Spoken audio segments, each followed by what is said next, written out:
নমস্কার বন্ধুরা, তাহলে শেষমেশ পর্ষদের তরফ থেকে নোটিফিকেশন জারি হয়েছে। যে নোটিফিকেশন অনুযায়ী স্কুলের শিক্ষক শিক্ষিকারা এবার সিদ্ধান্ত নিতে পারবেন যে তারা কখন স্কুল খুলবে।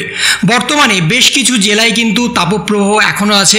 আজকে বৃষ্টি হয়েছে, কিন্তু সেটা সাময়িক। কিন্তু সেই বৃষ্টির প্রভাবে তাপপ্রবাহ কি আদৌ কমবে সে বিষয়ে কিন্তু আবহাওয়া দপ্তরের তরফ থেকে কিছুই জানানো হয়নি।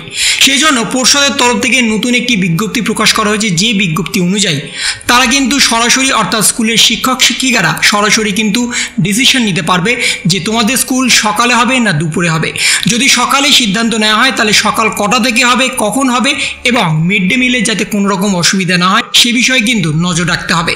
কারণ অনেক ছাত্রছাত্রী মিড ডে মিল স্কুলে এসে খায়, সেই জন্য মিড ডে মিলের ওপর যাতে কোনো প্রভাব না পড়ে এবং ছাত্রছাত্রীদের একাডেমিক ইয়ারে যাতে কোনো রকম অসুবিধা না হয় সিলেবাস শেষ করতে, সেই জন্য পর্ষদের তরফ থেকে সরাসরি শিক্ষকদের হাতে ছেড়ে দেওয়া হয়েছে। কোন জেলায় কেমন পরিস্থিতি সেই পরিস্থিতি অনুযায়ী শিক্ষক শিক্ষিকারা সিদ্ধান্ত নেবেন যে তোমাদের স্কুল কখন হবে এবং কটা থেকে হবে।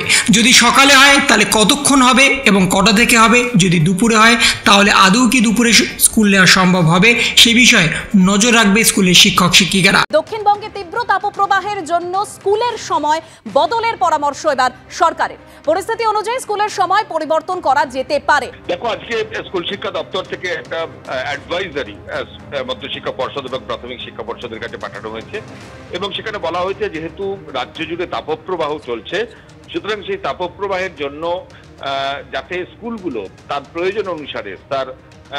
প্রয়োজন অনুসারে সময়সীমা পরিবর্তন করে, অর্থাৎ ডে স্কুল যাতে মর্নিং করে। এমনিতেই উত্তরবঙ্গে বৃষ্টি হচ্ছে, দক্ষিণবঙ্গে তীব্র তাপপ্রবাহ। এমনি গরমের ছুটির পর 10 তারিখ স্কুল খুলেছে, পড়ুয়ারা পঠন পাঠন শুরু হয়েছে, কিন্তু তাতে তাপপ্রবাহ কমেনি। এই প্রেক্ষাপটে সরকারের তরফে পরামর্শ মধ্যশিক্ষা পর্ষদ এবং প্রাথমিক শিক্ষা পর্ষদকে যে প্রাথমিক স্কুল, মাধ্যমিক স্কুল, উচ্চ মাধ্যমিক স্কুল সমস্ত স্কুলের সরকারি সাহায্যপ্রাপ্ত, সরকারি স্পন্সর্ড সমস্ত স্কুলের যেখানে যা প্রয়োজন স্থানীয় প্রয়োজন অনুযায়ী এই স্কুলের সময়সীমা পরিবর্তন করতে পারে, অবশ্য পঠন পাঠন এবং মিড ডে মিলের যে প্রকল্প সেটাকে অব্যাহত রেখে। এবং সম্পূর্ণভাবে ছাড় দিয়েছে পর্ষদের তরফ থেকে। 30শে জুন পর্যন্ত এই ছাড়টা আছে। 30শে জুন পর্যন্ত স্কুলের শিক্ষক শিক্ষিকারা চাইলে তোমাদের স্কুল 1 ঘন্টা করিয়েও ছুটি দিয়ে দিতে পারে, অথবা তোমাদের স্কুল সকাল 7টা থেকে 11টা পর্যন্ত করিয়েও ছুটি দিয়ে দিতে পারে।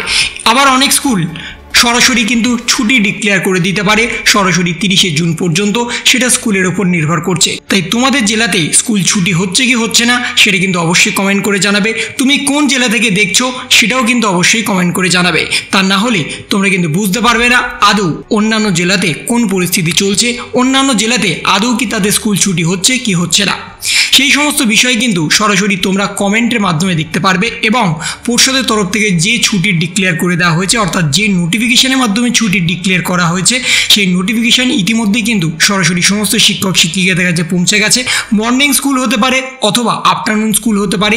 যদি আফটারনুন স্কুল হয় তাহলে সেটাও ক্ষণিকের জন্য হবে, অর্থাৎ 2 থেকে 3 ঘন্টার জন্য হবে, তারপর তোমাদের ছুটি দিয়ে দেওয়া হবে। তো এই ছিল একটা ছোট্ট ইনফরমেশন তোমাদের সকলের জন্য। যদি তোমাদের ভিডিওটা ভালো লেগে থাকে তবে লাইক করো, শেয়ার করো এবং অবশ্যই সাবস্ক্রাইব করো। তার পাশাপাশি তোমার মতামত কমেন্টের মাধ্যমে জানাও। ভালো থেকো, সুস্থ থেকো, ধন্যবাদ।